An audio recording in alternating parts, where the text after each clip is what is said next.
Xavi right now, this was his first big test actually. Playing against mid-table to low-table, it's like, okay, you have to win, you Madrid. Yeah. But the big test in the La Liga was Atletico Madrid. There's Barcelona next, but Atletico was like, hey, this is your introduction as a coach, because you have played these guys as a player. But as a coach, this is your introduction. This is your welcome to the league. Well, it's also because it's so defensively minded, and one of the biggest issues that Madrid have had is sort of really orchestrating that final bit of offensive prowess to be able to break down the defense. And so having an opponent that's that caliber, that's so defensively minded, it's like that's a huge test. Barcelona's another thing. In Barcelona, you're gonna score goals. And they're gonna score on you, and it's gonna be a shootout. But this is the one where this really puts how your offensive play is orchestrated to the test. True, and another thing that they are falling into is the same thing as last year, the defense. The defense was disastrous. Very, very... Tchouameni was really bad. And Valverde, you saw that last goal? Yes. Both of them were off their game. Another thing, the defense as a whole, that's where you need someone like Rudiger. People complain, Rudiger and Van Dijk and Ramos, there's a reason why they affect the mood of the team. You need someone crazy. Every cross that Atletico had was in the box. Every cross. There was no one. Even at some point, I was looking at Militao. Where is he? I don't see him. Well, it's like it feels like since he came back from one of the many injuries. I can't remember which knee it was. How many times it had been that knee.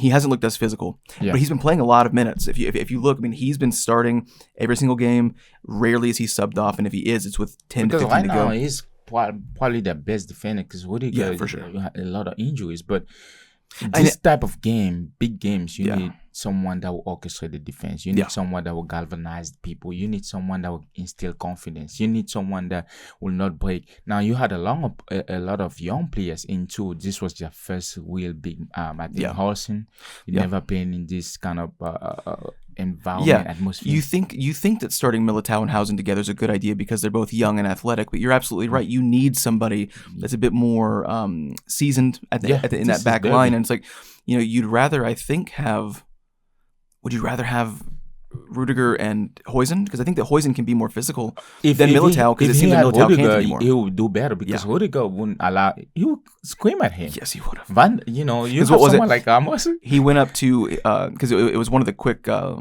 dispossessions with like a little ball over the top, and Hausen just kind of goes.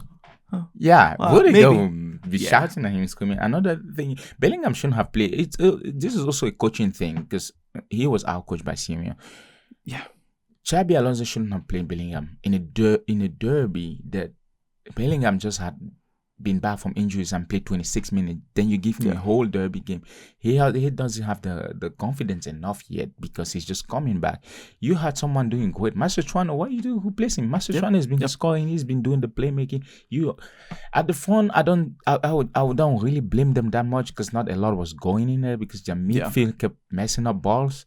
You can have it. Mbappe and Vinicius were just like that. This is the one game that I really don't blame. I just don't see enough to blame them, because nothing was coming through them.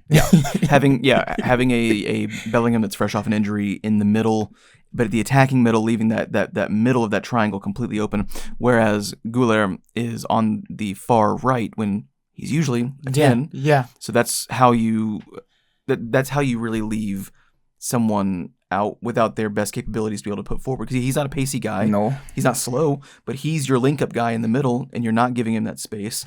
Meanwhile, Bellingham's trying to make something out of nothing, and Tchouameni and Valverde are way too far back to even dictate the pace of anything. That's true. Too far. They're dropping too deep. So I think the team selection was kind of trash a little bit, and at the same time, Madrid is not playing as a unit.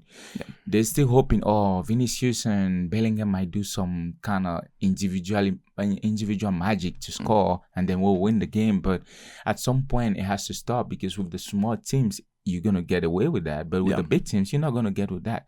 You play Barcelona, you might score you one or two, but trust me, they might flood well, it's like they don't play a style that allows for those one-man shows to really happen, because you've got to, like, if you want a Messi to exist in this day and age, you've got to get the ball to him as quick as possible. You can't have Vinny Jr. and Mbappe expecting to make crazy plays when they can't get out of the midfield. That's what was crazy. I was like, I'm waiting everyone to. I was waiting like at the mid the how do you call it, halftime. I was like, I want to see how they're gonna blame these two again, because usually it's like, oh, they can't find.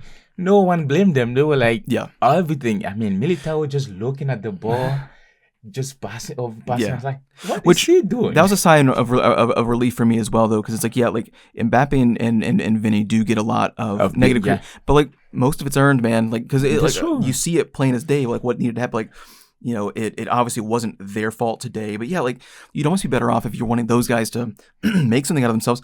Send the ball deep all the way to them, and if they get dispossessed, just smother with high press, because you know that Atletico is not really gonna try to like insanely counter you very quickly. And it's crazy. Except they did today, because they knew they could. It's crazy, because that's why I say he outcoached him. When you want when you watch the first half, it's Atletico that we know defensive. Yeah. But Atletico knew, Madrid is not pressing. Guess what? And when they get pressed high, they send the ball back to Courtois. Yeah, that was the trigger. So Atletico pressed them high. They couldn't get off that, and you get not only are they not pressing, but they can't link up in the midfield anyway. That's true. So press the shit out of them. It's like that. Atletico was like, okay, this is our sign. We got them good. Second half, you know what? We're not gonna play like Atletico usually play. We're gonna play just free, and they just started scoring. A golden light shines down on Simeone. He's like, for 15 years, I've never pressed. The time is now. And he just, ragdoll Xavi Alonso. It was just complete mess. I think from this game, Xavi Alonso has to understand things that he has to fix, and welcome to the league. Welcome to the league. Welcome to the league.